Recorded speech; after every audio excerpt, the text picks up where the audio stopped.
Here, we'll hit record just Go for it. So I'm able to social media while we're doing this, right? whatever you want to do. You could do whatever you want. It's not top secret anything. Oh no, but it's not live. So Uh-huh. just so people will know, like it's going to come out maybe by Friday. It'll probably be out by. Yeah, I did a podcast yesterday over the phone, which was kind of cool, through Anchor. Have you heard of that? Mm-mm. I heard of it just yesterday. Yeah, it was really easy. But It's like an app. I was going to tell you about it. Oh, okay.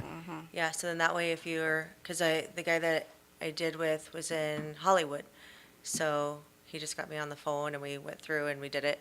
I was like, that's it. Wow, that's cool. Yeah, it How- was but- pretty neat. What was it like? Was it still good though? Like, did you just get into it, or was it like a phone call? Did it like, well, this feels like a phone call, or?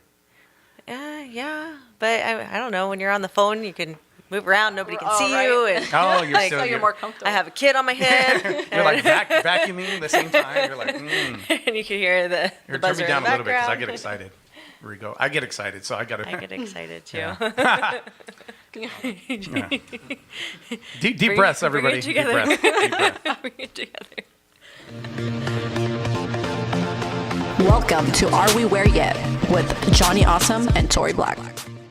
All right. Welcome, everybody, out to episode 7 of the Are We Where Yet podcast. I'm your host, Johnny, Mahatma Johnny. That's what I'm going to go by today. Does that sound good? That sounds awesome. That sounds good. We got my co-host, Tori Black, back from her special mission. I'm back. Yeah, I told everybody it was a secret mission and I'd have to kill them if I told them what you were doing. So. I know. I heard a little bit of it, and I was like, John, don't be telling people Yeah, you're going I to kill shouldn't even them. said that much, actually. I shouldn't. I went way too far.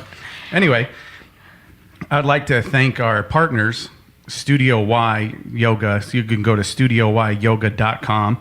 They're offering 25% off if you join the gym, 25% off a class. I do the meditation class. I really like it a lot. Sherry from, I think it was episode 4. Mm-hmm.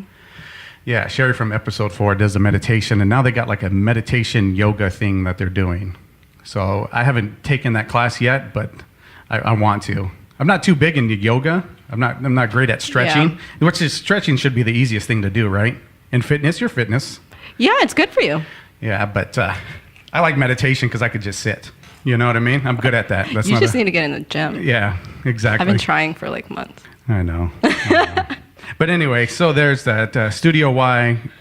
You could check them out, 25% off. And also we got that North End Coffee House, 10% off if you mention our podcast. So that's a great deal. Or a cookie. So cookies are great. Who doesn't like cookies? Everybody loves cookies. But anyway, I'm going to get past that. I'm going to go straight to our guest. On the other side of the mic, we have Amanda Gail, right? Gail? Yes, yeah. Okay. Hi. Hi. Hello. So, interesting little fact. I think we met because you approached me about being on your, what was it then? What's it It called? was a podcast. So it was a podcast? Back in the 2000s, like at the beginning before. Wow. So it was called a podcast? It was a podcast, yeah. See, I didn't even know. It was just a thing we did at your house. I was like, okay, this is Yeah, cool. it wasn't as fancy as this. I don't even think they had mics. I think we just had a laptop and that was it. Yeah, but it was cool. I felt honored. I was a little bit of background. I was losing weight and getting fit because I was eating at an old place in Yuma called Nature's Express. Yeah. And going to remember the that. gym, and it was a really cool process. And I blame Dr. Carl Myers for gaining all this weight back. No. For closing that place. It's all his fault.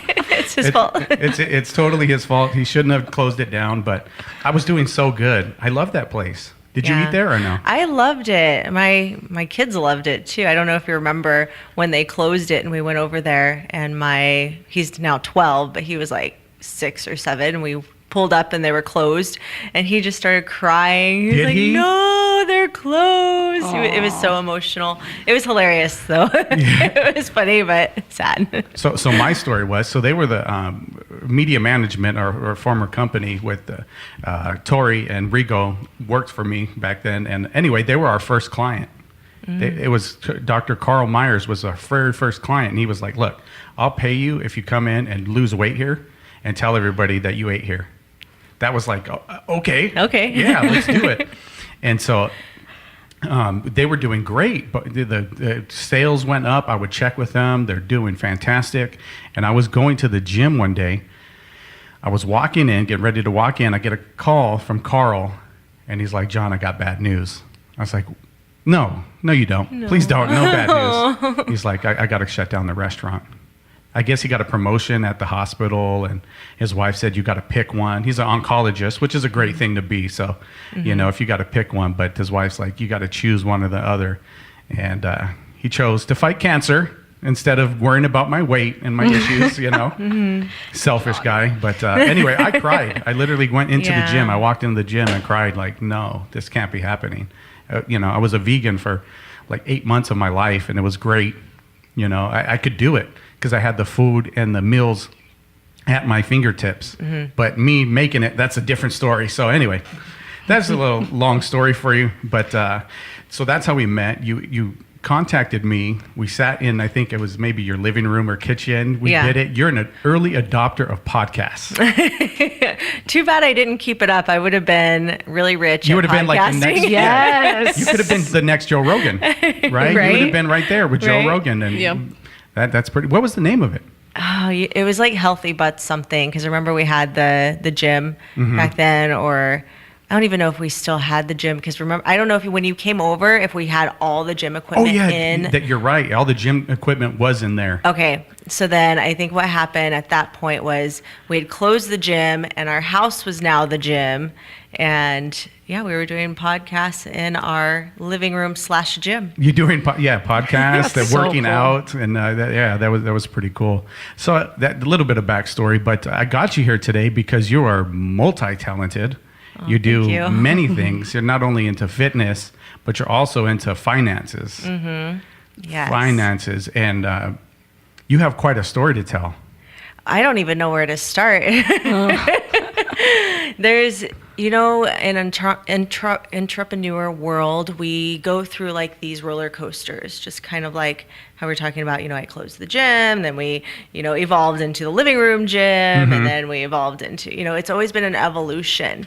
And I feel like whenever you are born to do something, that it's in you. You find a way. It's your purpose. It's your fulfillment.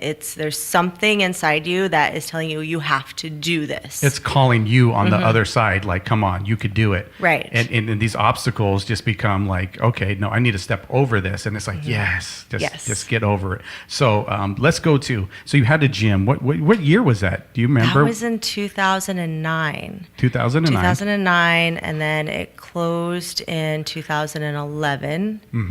And then that's when, am I able to cuss? Hold on, wait a minute, hold on. I want to use a little bit of my intuition right now.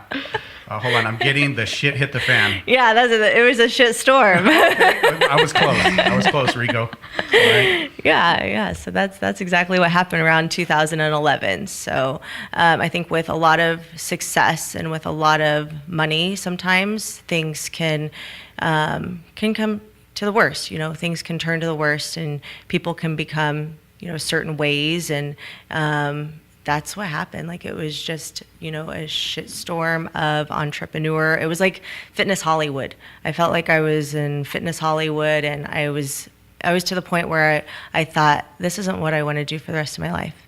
Like, there's so much fake, there's so much phony, there's so much lying, there's so much cheating, there's so much everything. And I was like, this does not feel good. So you're saying fitness Hollywood, that goes to, you were a bikini model. So was the fitness Hollywood that you're talking about? That was my fitness Hollywood. I was living out of a suitcase, and I had 2 kids, and I was married.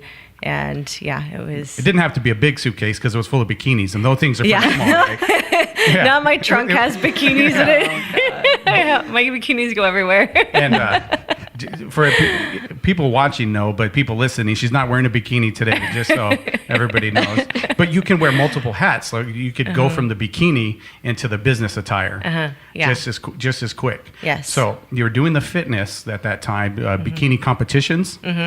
Yes. And 2011, something changed, or a lot of things changed. A lot of things changed. Yeah, going from, the the business closing and then traveling the world. And I mean, I had a really great sponsorship. Now it's hard to find sponsorships that'll pay you and pay for your travel and pay for everything. And, you know, it was very, very good. Like, life was great, but everything that, you know, happened during that time, you know, relationships, finding out that, you know, whoever I was with at the time, like, we just weren't meant to be. And whenever you go through those transitions, anybody who's been through a divorce will know that it can get really ugly, and really ugly, really quick. ugly, really quick. And that's exactly what happened. Like, before I knew it, like, I had nothing was in my name. And this was me being naive and gullible most of my life, but I had no idea that nothing was in my name. I didn't have my name on checking or savings accounts or nothing. Wow. So when I made the choice of I had to get out, I took my kids, I took anything that would fit in the car, and we left, and with no point of return and no money, no nothing. And I was so scared because everyone looked at us as, you know, a power couple. Oh, Yeah, you guys you are were the it. Wow. you guys are a perfect couple. You guys are, you know, living the life, blah, blah, blah. And it was so hard for me to, it was like I wanted to hide. Like, everybody's going to call me a phony. For one thing, I had an eating disorder at the same time as being a fitness model, and everybody thought I was the, you know, picture perfect health person, and then living in a relationship. And then I didn't have friends. I didn't have people who were really close to me. Everybody saw me as one way, and they never knew me. So when I got out and we hit rock bottom, we didn't know. I was like, what do I do?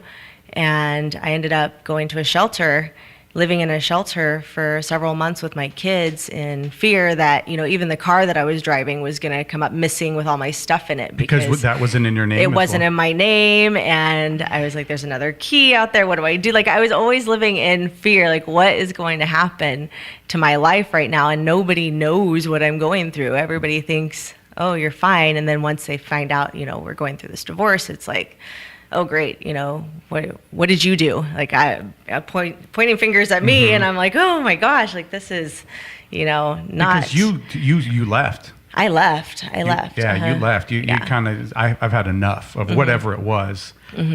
So people could have pointed the fingers like, no, we know this guy. He's a good guy. Yeah. Or at least our public, you know, in appearances, he's a great guy. Yeah. So what did you do? Yeah, exactly. And so you were kind of suffering that, and you got to suffer that in seclusion. Oh, and then because I took the kids too, so that's even worse. Like, okay, I'm taking the kids, but I'm living in fear, thinking if, you know, he's going to take my kids, and then I'm never going to see my kids. And as a mom, you're like, I'm going to do whatever I can to make sure my kids do not leave me, and I never see them again, because if that could have been a possibility. So you know, the bad mom, taking my kids, living in a shelter, and we would sneak back. This is a funny story because I look back now and it's like I feel like I'm more of a badass, so I would do things differently.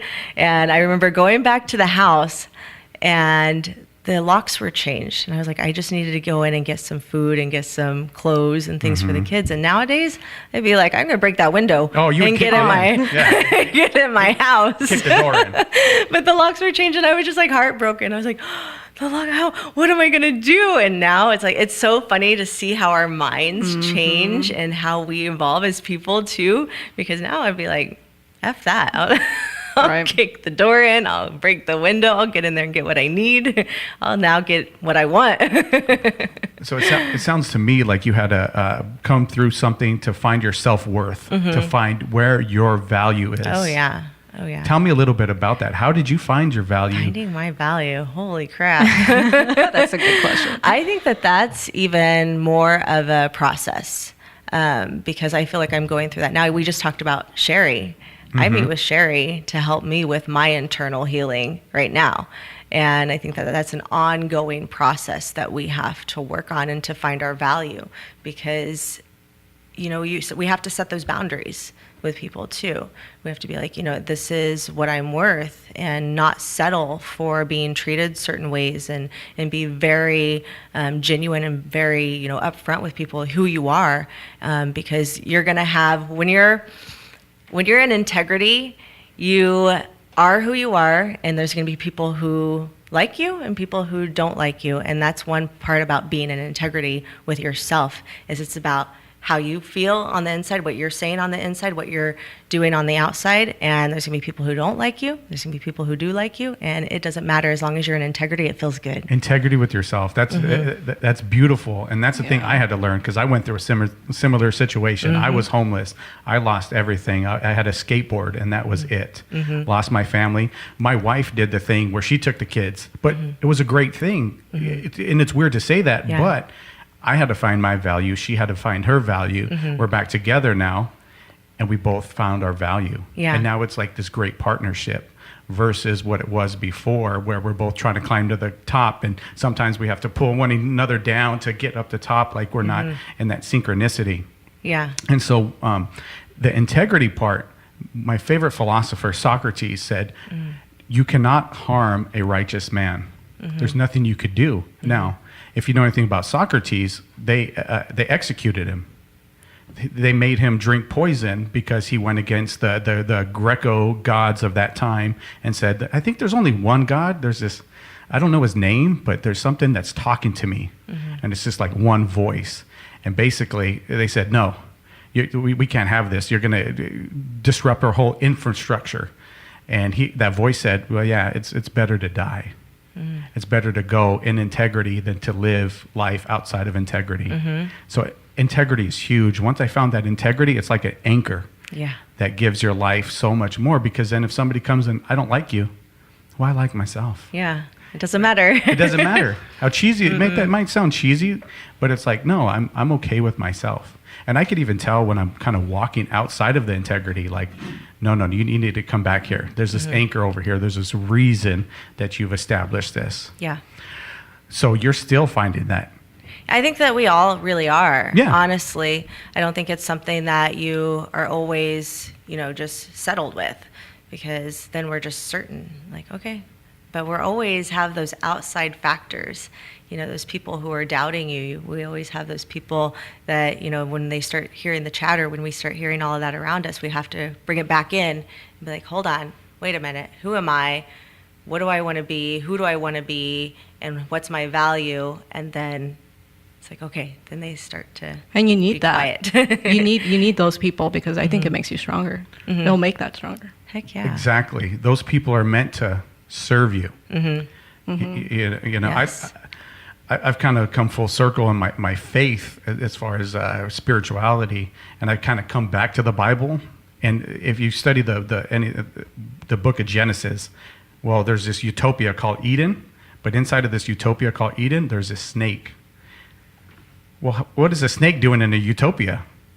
It doesn't make sense. Well, the snake is supposed to serve you. It's supposed to be there to tell you lies about yourself, and you're supposed to fight back and say, no, no, that's not who I am. This is who I am. This is what I am. I'm not going that way. So even a perfect society, you need that. You need those people to, people want to call them haters now, but whatever, but you need somebody to say, no, I don't think you're that. No, I know who I am. Yeah, I agree with you. I think that that's really good. Well, for some people, and I think that for entrepreneurs, it's really good fuel, because I love it when somebody tells me you can't do that. I love it. It's like, oh. Let me show you real quick. Yeah, tell me some more. Tell me what else I can't do. It's funny you said that, because sometimes I would say, hey, I could help out with that. And you look at me like, I got this. Oh, I know. Remember that one time at Studio 102? Yeah. You're like, are you sure? Have you done this before? I'm like, oh. Yeah, she got this look Have at I done this before? Oh. I was just like, I don't want to help. And then she looked like, I'm like, I'm never doing that again. I went outside. I repented. It was a whole ordeal. I had nightmares that night. That look she gave me. Oh no, it was intense. Tori. You're laughing, but it was Now intense. I'm scared. I'm like, oh my God. Oh, don't provoke her. But I said it with a smile. Yeah, she did. Maybe that's what freaked you out. You're like, she's smiling. That made it even more. Yeah, definitely. It was like a psychological thriller at that point. But so 2011, you go through these issues, and now you're climbing your way back up. Yeah.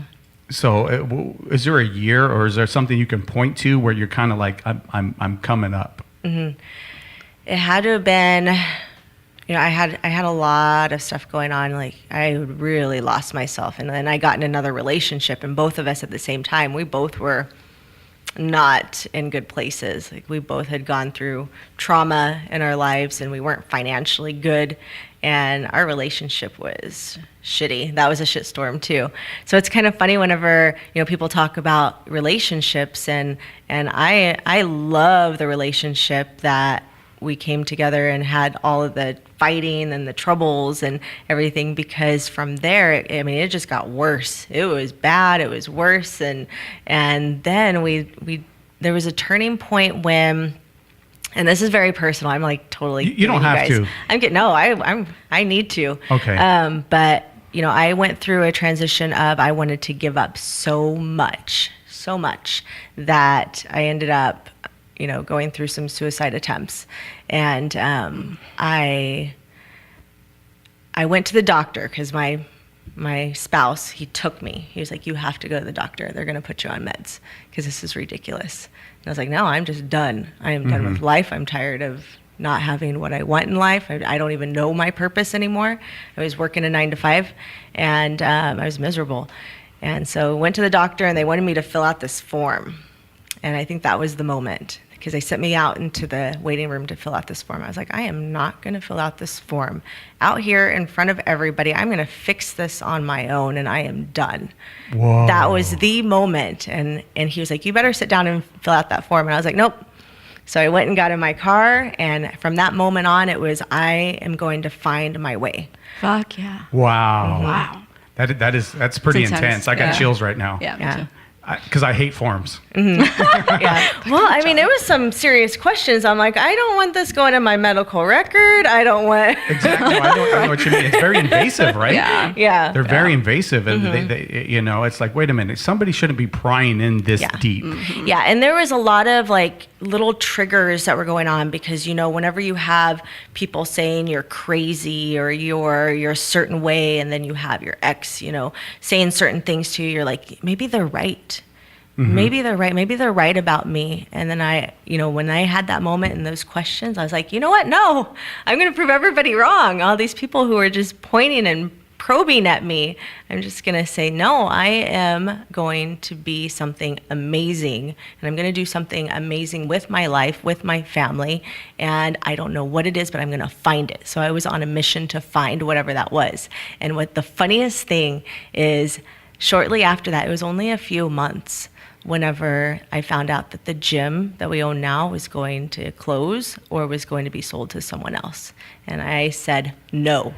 It's like, nobody else is going to have that gym unless it's me, because that was my outlet when I was going through my divorce. I went in there and kicked things and punched things, and when they were going through the transition, I would go in there and clean. I would go in there and take care of it, and then I would sit there when it had moved, and I would sit there when I was pregnant, and I would just sit there and look at everything and be like, I would do this, I would do that, I would change this over here if this was mine. So like all these things were going through my mind, and so when I found out, I was like, I'm going to find a way, I'm going to make a way to make sure this is mine. And when we did, everything serves a purpose. But I was working my full-time job, and I was afraid that my boss or even my coworkers would find out that I own this gym. So it was a secret. I kept it a secret for a long time. I didn't want to get fired. I didn't want them to know that, hey, I'm on my way out. And so I undercover worked on this gym, on this project for a year of my life, waking up at 4 o'clock in the morning, sometimes 3 o'clock, going to bed sometimes till 1, 2 a.m., and living off of a couple hours of sleep while I had 2 kids, 4 kids, 2 babies and 2 older ones. So I had 4 kids at the time, and I was like, I'm just going to make this work, and I'm going to, Jerry Maguire this place one day and just say, I'm out of here. My job was great, but I'm not a desk person. I can never sit at a desk for 9 hours of my life every single day.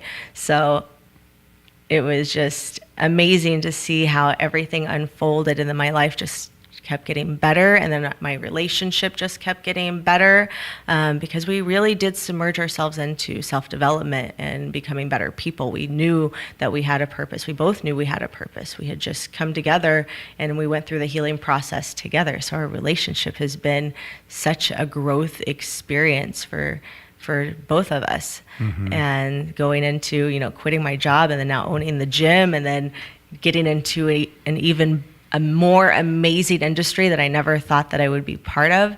It's just, it's funny to see how far we all can go, and all of the things that have served us to get us to where we are. Wow. And there's no way I would be able to work in financial services unless I had thick skin. And I think everything that I have encountered serves a really good purpose. I think your story is like the entrepreneur definition. Exactly. Definitely.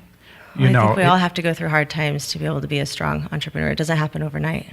And people think it does because that's what they see on TV. That's the overnight success, but you don't know how many overnights that person has put in until he got to that place. Yeah, but you really sit down and you listen to like the Gary Vee, to the Grant Cardone, to the Lewis Howes, to, all of these people have had shitstorms. Yeah. And it didn't happen in a couple years. This is like their life. There has been a roller coaster of entrepreneurship with all of these successful people, and people need to grasp that. But here's the thing: a lot of people don't listen to them. Though that's the problem. Yeah. It takes a certain type of individual and character to go out and seek that outside help. And know that because those people mostly point you back to yourself. They're not trying to be your guru, but they're trying to no, you could do it. No, you got it. So it's like that day that you looked at that paper, this form, and say, you know what, I'm going to take responsibility for everything on this list. This is mine now, and I'm going to go out there and I'm going to make it happen. And it was like the universe was like, about time. Yeah. Here we go. Finally. Jeez. We always knew you could do it. We knew you could do it. And so you take that. And so your husband now, is that the one that took you to the doctors? Oh, okay. Yeah. So, and what's his name? Alex. Yeah. I just wanted to, I know his name, but. Yeah. And he was an MMA fighter, correct? And I think I watched some old videotape of him fighting. It was one of the Diaz brothers. Nate Diaz. It was Nate. Okay, there you go. Yeah, I saw that. And so you guys own the gym together. It was something you said, it was your sanctuary, and you're like, I want to own this sanctuary.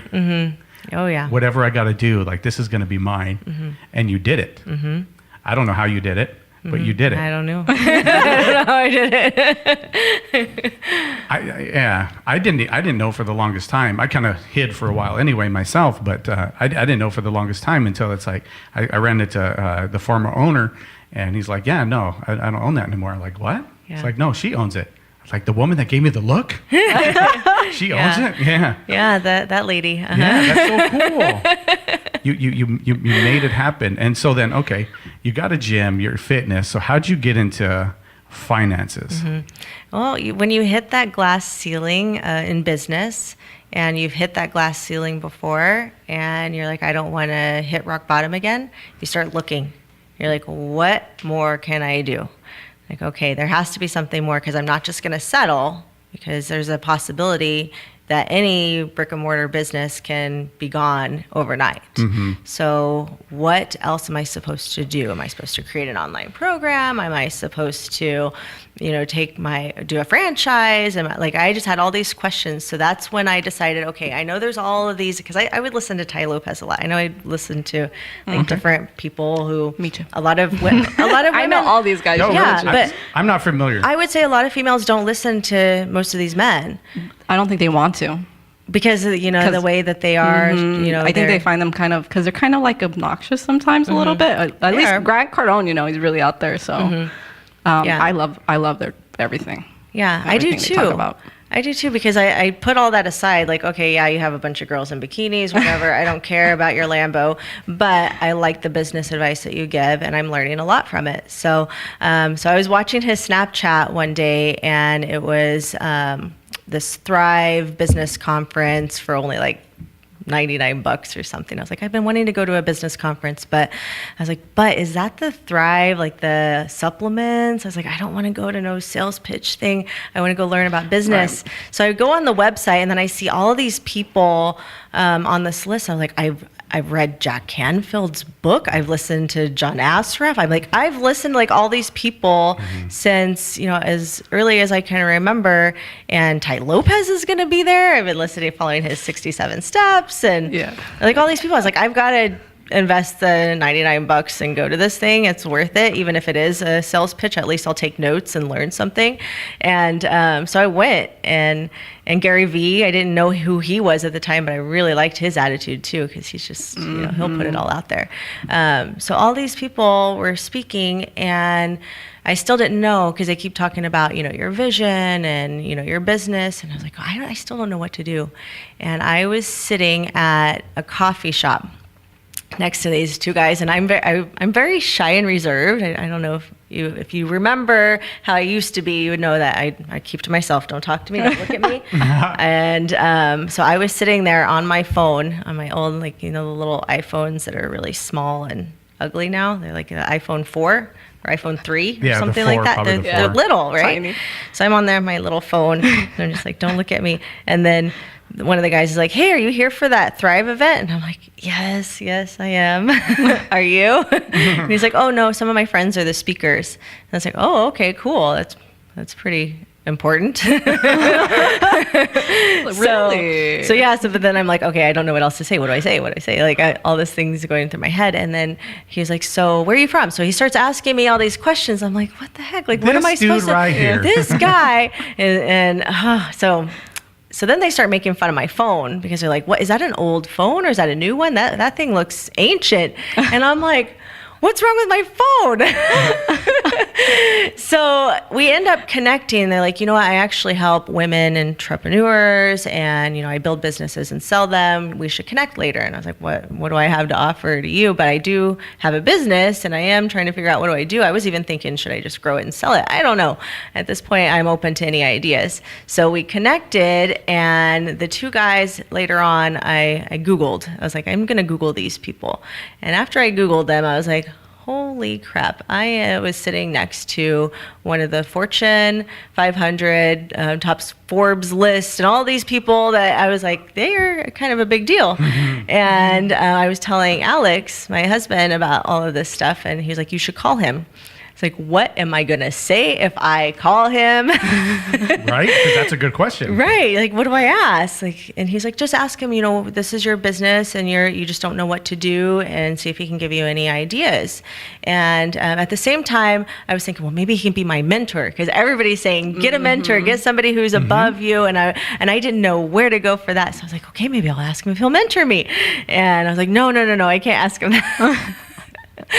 So I ended up just sending him a message, and the funniest thing was, after I came back from that trip, my phone had broke. So I was like, I'm going to start this conversation by, you broke my phone. So I had to upgrade.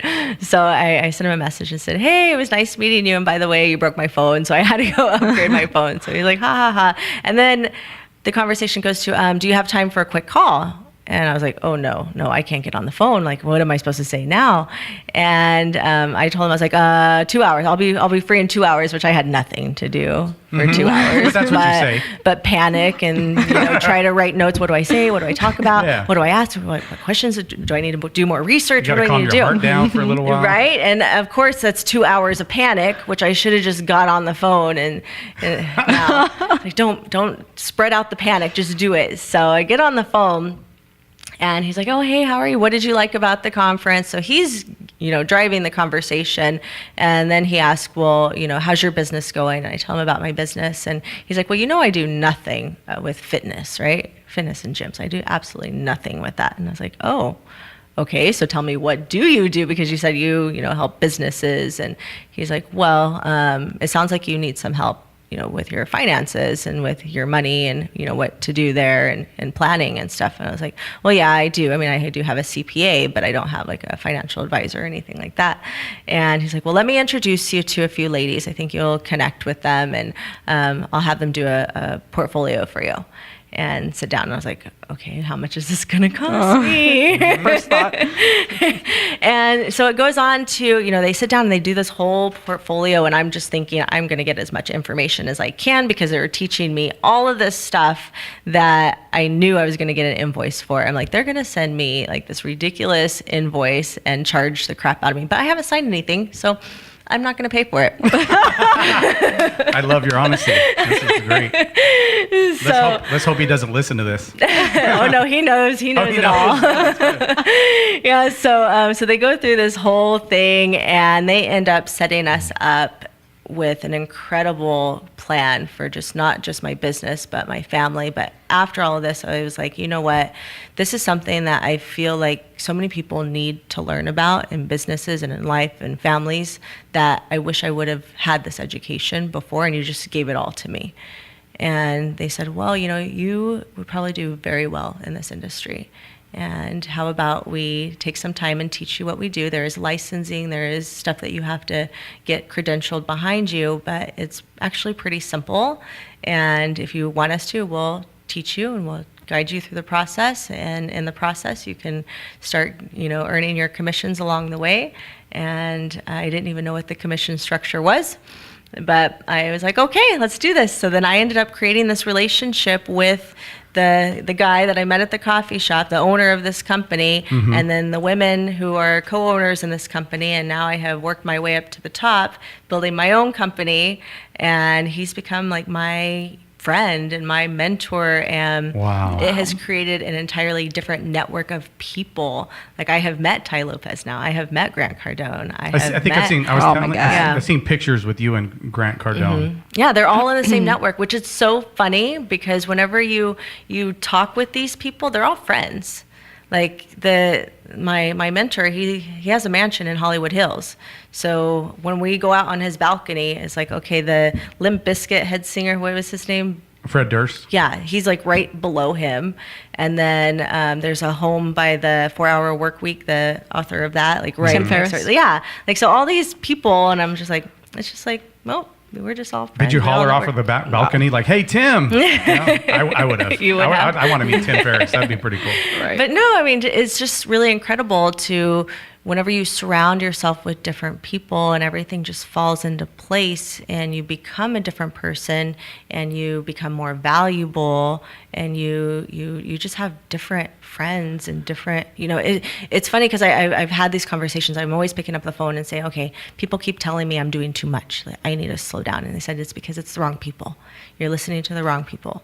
Like if you listen to your millionaire friends, they're going to be like, keep going. You got this. What do you need support in? What do you need help in? And don't give up. If you have to go all night without sleeping, do it. So how do you feel though? That's the gauge. Do you feel like you're doing too much? No. Okay then. Never. Well, all right. I'm like, I can do more. Give me some more coffee. See, she almost got the look. She was like, what? You think I'm doing Oh, I missed it. I was over here laughing at you. Yeah, it was almost there. But you're the gauge. In all reality, you're the gauge. And it sounds like you started to recognize your value, and then somebody's like, hey, you. Yeah, I see something in you, and I think you see it too, so let's try something. Yeah. Did they send you a big invoice? No. And now guess what? I do the same thing for people for free. Wow. Cool. Yeah. Because I have no plan in life, so I'm coming to you. Yeah. So I'm gonna be. Listen, we're in the Amish tree, right? We're all in this little. I became so good at shooting from the hip that I just lived my life from there. Yeah. It's just. But I feel like, no, we can't do that. This next stage, this next step where you're going, there's no more shooting from the hip. There's like, let's start planning things. And then my mentor, because I'm lucky enough to have a mentor, kind of says, like, no, you give God, you give the universe something to work with when you have a plan. It might not fall into line exactly the way that plan is, but you have something to work with. You have something to aim for. Your problem is you have nothing to aim for. Yeah. So you're going to miss it every time. And I still haven't listened to them, so maybe we'll get a plan together or something. But so I see that. I see the value in that plan. Yeah. So they give that to you. Now you're giving it. You're kind of paying it forward. Paying it forward as much as I That's can. beautiful. That's where I have found so much more passion, because the other thing that I have created is, or they have created and allowed me to do this, is I have taken women and I'm mentoring them just like he's mentored me.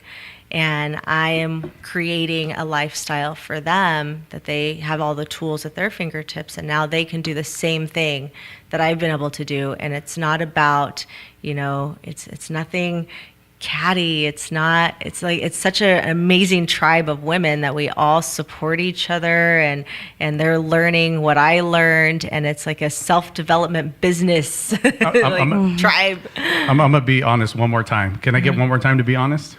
Go for it. All the time. Okay. So I get a little jealous. I do, because I watch on Facebook your tribe, and it's like I'm not a woman, so I don't get to like. Yeah, it's like Jania. I think that's how you say the name. My bad right now if I mispronounce it, but she's like, yeah, that's for women. And then I look on this Facebook thing. It's like, ooh, that's for women too. It's like I don't get no. You got to start a warrior tribe for guys or something. I guess. I don't know, but yeah. So I'm saying from the outside looking in, it's like, wow, like here's all these intense, women. They're doing it. It's like what I see on the big level, like you guys are doing here. And I see it, and I seriously, from the outside looking in, it's like, this. I want to be a part of this. Yeah. But I'm a dude, so yeah. it's kind of John. like, yeah. Sorry. There's a place for you. I promise. So yeah, that's enough honesty for this whole show. But no, seriously, I admire what you guys are doing. That's what I'm trying to say. I really do. It's pretty awesome, and you could see it, and you see definitely you're like making an impact in all of these people's lives. And I went to that first event that was at your gym, and you spoke at it, and it was just like, wow, I remember when she wasn't doing so good. And now here she is enriching other people's lives. Yeah. It was a little embarrassing because I was like, man, I know you remember me. Like, I was a mess. I was such a mess. I remember going out to the club and I was a mess. I was a hot mess. And I was like, I was a little embarrassed. Man. I'll tell you, like, I never thought so. Oh, really? No, I thought never so. did. But then that crazy, like, it's just your own internal voice. It was just you working out your value made you think so. Yeah. I never thought so. Ever. I was like, oh yeah, there she is. Like, yeah, for sure. Every time. Here's this cool woman that invited me into her home and gave me a chance to be in front of a microphone and do what, say what was on my heart. That's all I ever thought about you. Yeah. Wow. Yeah. That's interesting. So here you are. So do you have like a philosophy about money? And so here's my thing, right? I don't like MLM. Yeah. I'm not really a big fan of it. And I'm also not a fan of television evangelists either. It kind of like rubs me the wrong way. Okay, so let's dig a little bit deeper in this. So, I mean, I'm not saying that I'm all for MLMs or anything like that, but what rubs you the wrong way about an MLM? Okay, so I went to the one here with the baseball player. He's coming back again. I get invited to this every time he comes down. I forget the guy's name, but it's like, okay, so he started this thing, and then he got his father-in-law in it, then he got his dad in it, and then he got, so-and-so in it. And then it's like, now he kind of has to hold these people hostage. Like, no, don't, like he even said it, like, no, don't counsel. We'll figure out a way. Don't counsel, because my livelihood is dependent on you staying into this program. So that's the thing. Like, I think there's supposed to be like this genuine relationship and care. Like, well, no, if you want to counsel, you counsel, There's more of integrity, because I would have a hard time going to my mother-in-law, like, no, don't counsel. Like, you have to get your Verizon bill through this program, and because I get a piece of that, So that's my issue. Yeah. Now, do you think that people who are part of MLMs are passionate about what they're selling? This guy was very passionate. Why? Why do you think he was passionate? Well, because he's a millionaire. So he's making money off of selling this. But why is he so passionate about it? Just because of the money? See, to be honest, that's what it looks like from the outside, from me coming in. And so, okay, 3 times being honest. I was never, I was raised dirt poor, right? Never around money. I never saw lots of money. So I do have issues with it. I have issues, and it's like a hard thing for me to get over. Like, wait a minute, I could be rich, because anything I believe, I know I could do, but it's hard for me to believe that I could be rich. You see what I'm saying? So is it hard for you to accept money? Yeah, it's hard for me to like think like one day that could be me with that, because I know if I believe it, there's nothing holding me back. But just to take the belief, one of my favorite speakers, Les Brown, that's what he said. The easiest thing for me to do was make $1 million. The hardest thing for me to do was to believe I could. Yep. So, And that's what's holding most everyone back from making that first million. Is to believe that they can. Is to believe that they can. So, do you have like a philosophy behind it? Is there like some heart into it, or is it like? Do you see a lot of the MLM? Because like you said, Thrive, right? You know, Yeah, and see, I'm repulsed by MLMs too. That's why I was asking. Okay. Like, why are you? That's why I was asking you. I was just curious. Like, what is it that that makes you repulsive of being into an MLM or being approached? Because I'm approached every single day. Are you? By like you'd be perfect for this. yes. They want you. That's nice. You know, so Thank you. But no, thank you. Jim Rohn. I love Jim Rohn. You know, I love yeah. listening to him. And then for the first time this week is when I heard him say Herbalife. Herbalife. You know, and I was kind of like, oh, I was all geeked. You know, I was all super. I'm listening. Yeah. And he's like, and make sure you sign up for your Herbalife. All right. And then it just kind of turned you off from there. Yeah. But if you think about it, I mean, Jim Rohn was one of the main speakers that anyone who's successful today has listened to. And Herbalife was one of the first MLMs, too. So, I mean, they got something right, because obviously there are so many people doing MLMs now. It's so easy to recruit people for these things. I mean, people are making money off of them, obviously. Have you guys seen the documentary by any chance? Netflix? No, Herbalife? what? No, what is it called? So much evidence about. No, I don't want to go into no, it. go No, ahead. I want people to watch it. I want to watch it. I'm going to make It's it all up. the bad stuff about Herbalife. Is And then after I got done watching the documentary, I'm like, Mom, didn't you do Herbalife? Weren't you making money? Yeah, I was making a lot of money. I'm like, well, that's not what the documentary said. But I don't know if it's like the story now, because my mom started way back, like 70s, 80s, you know. Yeah. So yeah, Oh, so I kind of recommend like it. what it turned into. What it turned into. What's the name of it? I don't know. I forgot. But I know it's on Netflix. It's on Netflix. Okay, I'm gonna watch that. But I think that, you know, when it comes to MLMs, it's so much volume. Like, I know there was this post, and sometimes I have a hard time holding back what I say and what I feel now. So there is this lady, she posted, she's like, how would you like to sell 100 tubes or earn $1,000 off of selling toothpaste?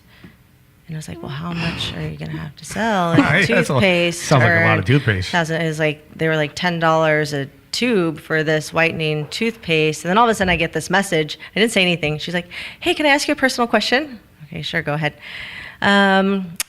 How would you like to have whiter teeth? I was like, why are my teeth not white enough? Like, are you Immediately self-conscious? Are you judging me? They do that on purpose. No. But then come to find out, I was like, you have to sell 100 tubes of toothpaste to get $1,000. Like, I believe in, you know, do less. How about you sell one thing and get a commission for $1,000, like, and spend less time trying to sell toothpaste? Because, I mean, honestly, that to me, I don't feel like, I don't want to have to sell things in volume like that in a product, because products come and go. And if it's not your own product, like, I always want to be the toothpaste maker. Like, I want to make the toothpaste, and you guys can go sell it if you want. If you want. If you want, but I'm not going to force you. So I have the same kind of about MLMs, because I don't like the whole, it's not my product. And then it's toothpaste. Like, who would want to fucking sell toothpaste?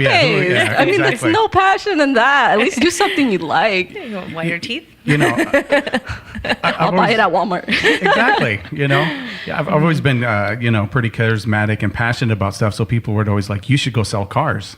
Like, you could make a lot of money selling cars. And I'm like, but I don't believe in cars. I don't know anything about cars. Like, the cars is not my thing, but it's like money. So I'm like, I couldn't do it. I couldn't bring myself to go there and sell somebody a car. just to make a paycheck. And it's like, no, I'd rather eat top ramen, Yeah. and kind of like suffer the way through and kind of go through some dead ends for a little while and then figure this out. Because for a while, I did kind of almost like misrepresent to get business. I did, do that and go down that road, and it was sick. It was sickening. I had a marketing company. It doesn't feel good. It doesn't feel good. It destroys your soul. It destroys that part of you, and it's like, no. And then, like I said, I lost everything, and I think for good reason, because as you get bigger and bigger, and the more you misrepresent, and it's like, I'm glad it ended, so I can take a look back and be like, no.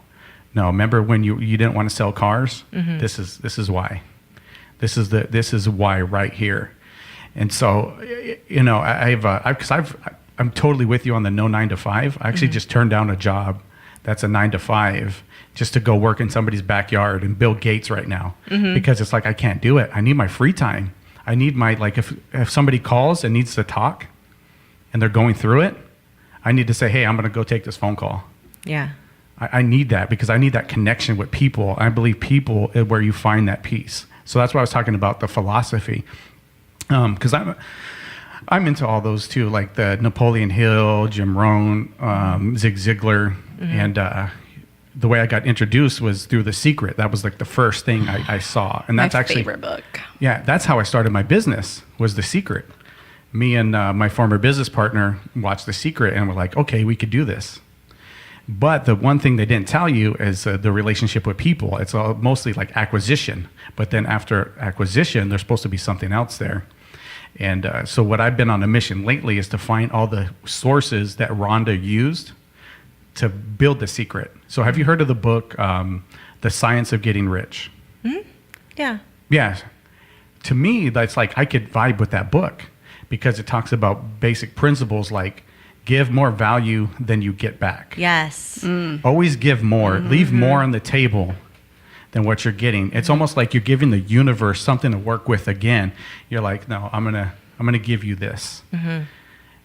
And one thing you told me, because you're talking about going to these events, you said, no, these people are giving. These millionaires give me gifts. They give. And I got chills when you said that, because it's like, I was raised with millionaires are bad people, these are horrible people, they're selfish, they only care about themselves, and then complaining and stuff like that. And it's like, no, but my friend, she said millionaires are giving, and she gets gifts from them. So Oh, incredible. I had a conversation with some kids, cousins, and they were like between the ages of 12 and 14, maybe 11 and 14. And we're talking about rich people. I was like, what do you guys know about rich people? Same exact things. Oh, they're greedy, they want more, they're bad people, they're mean, they're stuck up. I was like, how many rich people do you know? And they're like, well, some of my friends at school. I was like, they're rich? Did they make that money? They're acting like that? How much money do they actually have? Do you know? And just getting more and asking them questions. Well, no, I don't know how much money they have. Why are they rich? Because they look like it. Like, well, how do you really know? You ask them how much money they have, and just going more and deeper. And I asked them, just kept asking them questions, and it was like, whoa, this starts so young with people thinking like that. And I still deal with, adults too that have those same mindsets, and start asking, how many rich people do you know? Do you hang out with them? Do you do anything? Do you have those conversations? Like, who do you really know? And sometimes it is family members that, you have a relationship with who had a lot of money, very wealthy. But at the same time, there's another set of good people who are very, very rich, and they're very giving. And you can be a good person with a lot of money, or you can be a bad person with a lot of money. It doesn't matter. You can also be a good person with no money, or you can be a bad person with no money. It does not matter. The money is not what defines us as people. So if you're going to say rich people are greedy, blah, blah, blah, blah, so are poor people. Right? One of the things I had to learn was like, okay, no, it's your thought. The fact that you think, your subconscious tells you, if you think they're bad people, your subconscious will say, well, then let's not go in that direction. Let's not become one of them. So it's fighting against, my my physical body says we need money, you know. It's like I want to own a Tesla vehicle one day, you know. But my subconscious is like, no, but we don't like those people that drive those vehicles. Remember? And I don't even know that tape's playing in the background. Oh yeah. As a kid. Yeah, It's subconscious. And the other thing is when we start to get a little bit more, we start to get scared. Some of us will get scared, like, oh my gosh, like I'm getting too much. I'm going to become a bad person if I keep getting more. So then it's like you push it away and you're not receiving as much as you are abundant to receive because you're pushing it. Or you'll make a choice, you'll make a decision that'll stop that. Like a financially bad decision. It can be financial, it can be whatever. Anything. And there's a book that I read, and I think I told you about this book, The Big Leap, and it explained a lot of that, and, you know, sometimes why we get sick, and sometimes, you know, things that come on to us, we're causing them, because sometimes we're trying to break through where we're at. We're trying to, you know, get better or get more, and we stop ourselves because of our subconscious. It's incredible. You know, I was previous working a job making about $50,000 a year. I had a brand new F-150 2016 and had a great job, and I just had nothing really to show for it other than that. And I was horrible with money, and my boss wanted me to do something outside of this integrity that I've been building. And I've been building this integrity, and he's like, I need you to do this. And I'm like, I can't do that. I can't, that's going to put my family in jeopardy. That's going to go against what I believe. No, you need to do it. And he badgered me for like 3 weeks straight, every morning. It was intense. Till finally he was like, give me your keys. And I was supposed to leave, go on vacation with my parents, and take the truck and go to a family reunion in Utah. He's like, give me the keys, give me your work phone, you're gone. You are out of here. I said, okay, here, integrity, we're going to really figure out what this game's all about. And I had to walk home and leave there just crying, head down, and say, okay, let's figure out this life, integrity, because I don't want to lose you again. And so now, making not even half as much, I have more money in the bank than I've ever had. I have more because it's like now I've got this. It's almost like getting into the soil and working with it. And like I'm like, okay, if I plant a seed here and I do this and I water and I take care of it, it's going to grow. And then I'm going to use these seeds right here and then put it over here, and I'm going to get more. And it's like, oh, I have money in the bank. You know, it's like I've never had money in the bank. You know, and now I'm doing more with less. And I could start to see like exactly what you said. Like, oh no, now this is scary. Now I have money in the bank. I need to spend it or something. I need to like get rid of it because I really, and I went to my mentor actually this last week, and he said, yeah, you're not used to this. You're freaking out for nothing. I literally looked at my apps on my phone to pay a bill. Like I need to get rid of this, you know? And I went to it like, no, and the app wasn't working. And I was like, no. But he was like, this is unfamiliar territory. And most people will sabotage themselves in this unfamiliar territory. You'll either buy something or you'll be like, oh, I have a business thing that I can invest in. And then it goes south. So speak a little bit more on that. About what? About why people do that. Why would they sabotage themselves? It's because we always put ourselves where we're comfortable. Okay, so where were you comfortable? What are you used to?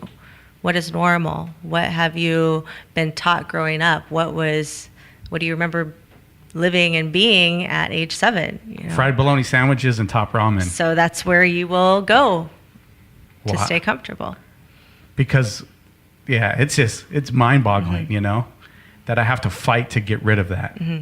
Yeah, there's something that I did a long time ago, and I made a list of the reasons why I do not want to be poor again. Okay.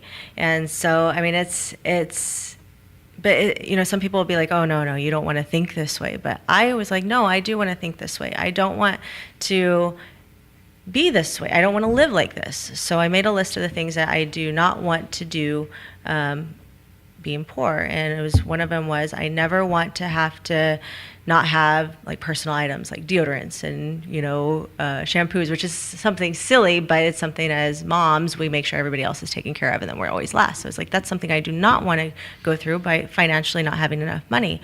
I do not want to have to worry about going to a cheaper restaurant with my family. I want to be able to take them out somewhere nice if I want. I want to be able to travel and take my family on a vacation, which I never had been on. And so all these little things that I started making a list, and it just kept getting longer and longer and longer. It's like, this is why I do not want to be poor again. And after making that list, I had taken my family on a vacation, and it was like the best feeling ever. And it's like, if I would have done that before, it wouldn't have felt the same way. It gave you a backdrop. Mm-hmm. It gave me something like, I accomplished that because I sat down and I put all these things that I did not want to do. I did not want to be this way ever again. And I have to make better choices to prevent myself. It's not that I can't be that way. I've already been that way. I know how to be that way. But I don't want to be that way. And we are limitless human beings. We can be however we want to be. We just have to make sure that we make the right choices and we set it up. And it can take a lot of time to get there. And we have to understand that too. But we can survive. We can survive just fine. We've done it. We can do it. We adapt, but we don't have to. What about the fear? Like you go that vacation. What about like, hey, you're spending this money? Man, I enjoyed it. You enjoyed it? Even my kids were just like, Mom, this is fancy. How much does it cost? Like it was napkins that were material, and they were like, Mom, where do I put my gum? I was like, this is great. I love it. Just enjoy it. Order whatever you want. And it was the best feeling. But you could see the fear in them because of how I was. I remember, and I was like, and I even told him, I was like, remember when we were in the car and we were trying to figure out how we were going to buy a pizza and we were digging through trying to find quarters and change and adding it up, and you guys went in and got a pizza and I didn't eat a thing because I want to make sure you guys are okay. And they're like, no, Mom, I don't remember that. I was like, okay, I remember it, but you remember it. The reason why you're acting like this is probably because we did a lot of things like that. And you're afraid of how much everything is going to cost. Because they were asking, well, Mom, how much is this? How much is that? It's like, who cares? Order what you want and enjoy it and love it and be thankful and thank your blessings, count your blessings, and just enjoy this experience. And it was the best feeling. I was crying. Wow. I was totally crying.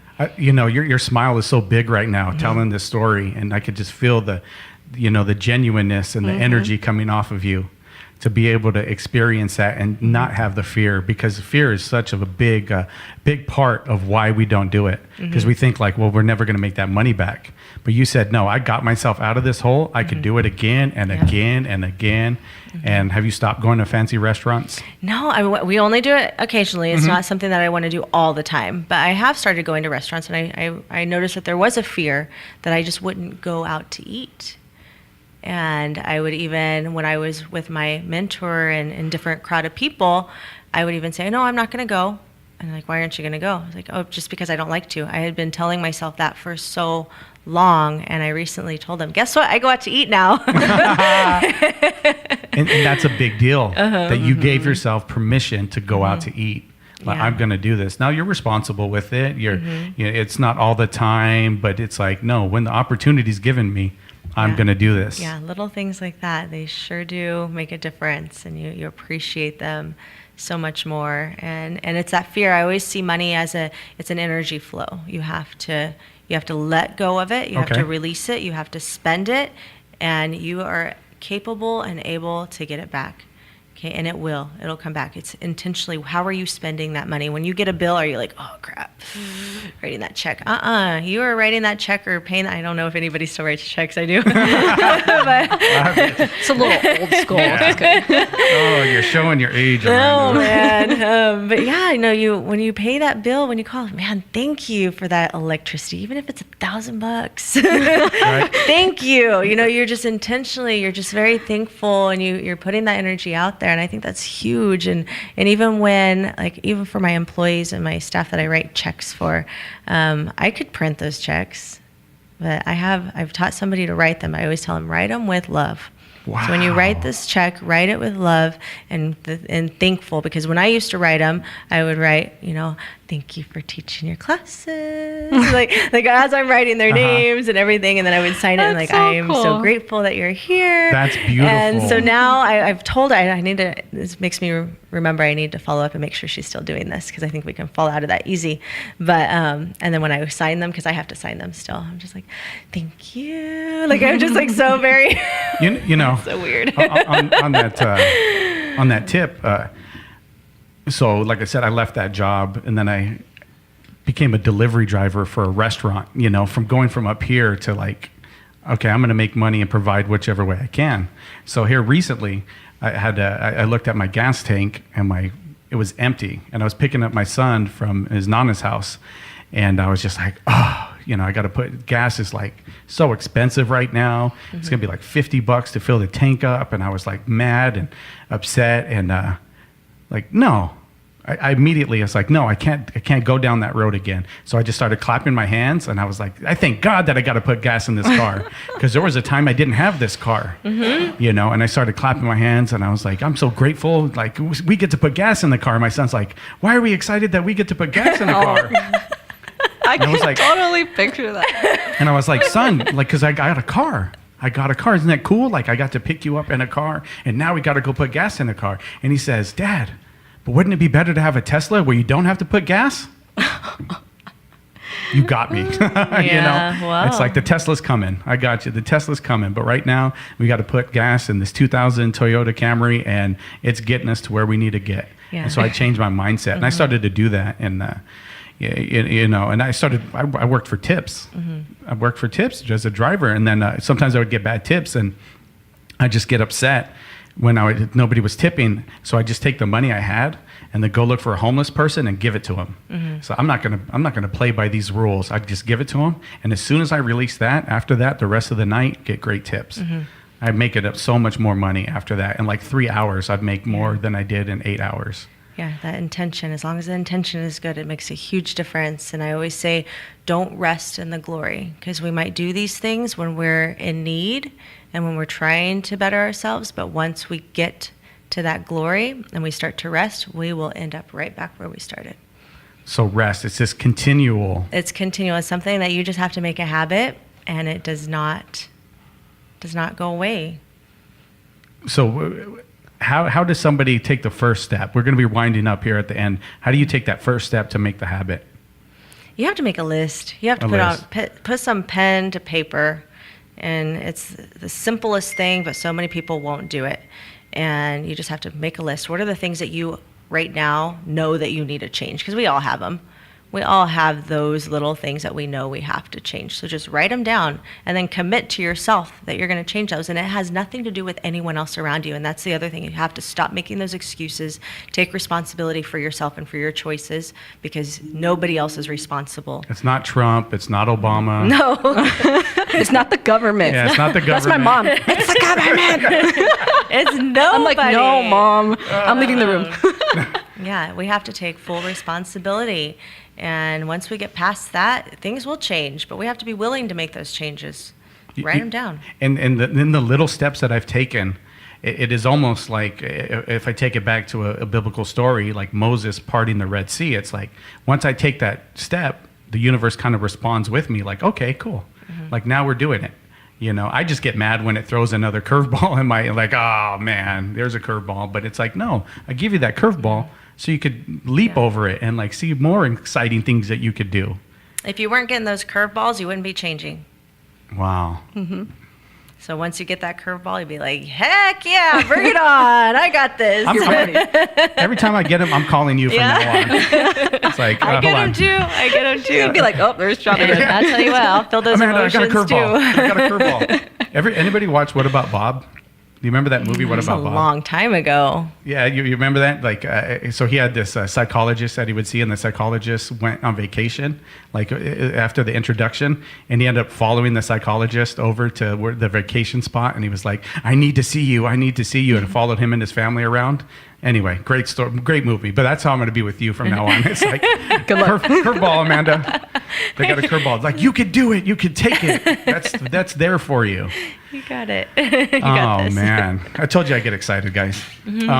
So how does somebody get a hold of you if they want some of your financial services, fitness, whatever? How do they get a hold of you? Easiest place to go is amandagail.com. You can reach me through my website.